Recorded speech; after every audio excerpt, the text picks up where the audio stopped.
এখন থেকে আপনার ফোনে কল আসলে কষ্ট করে আপনাকে ফোনটি রিসিভ করতে হবে না। আপনি ফোনটি এভাবে কানে ধরলেই আপনার ফোনটি অটোমেটিক রিসিভ হবে এবং যখন নিচে নামিয়ে ফেলবেন ফোনটি অটোমেটিক কেটে যাবে। আপনাকে কষ্ট করে ফোনটি কাটারও প্রয়োজন হবে না।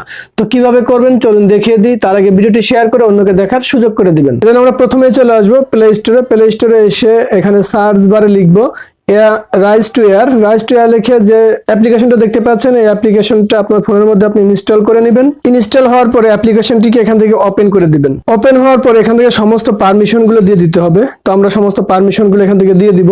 সকল পারমিশন গুলো দিয়ে দেওয়ার পরে নেক্সট ট্যাপ করে দিব। নেক্সট ট্যাপ করার পরে এখানে দেখতে পাচ্ছেন ইয়ার পিক আপ কল এনাবল আর ডিসেবল, এটাকে আপনি এনাবল করে দিবেন, অ্যালাউ করে দিবেন। এনাবল করে দেওয়ার পর এখানে দেখতে পাচ্ছেন কল সেটিং এ একবার ট্যাপ করে দিবেন। কল সেটিংসে ট্যাপ করার পরে রিজেক্ট কল বাই শেক এটাকে অন করে দিবেন।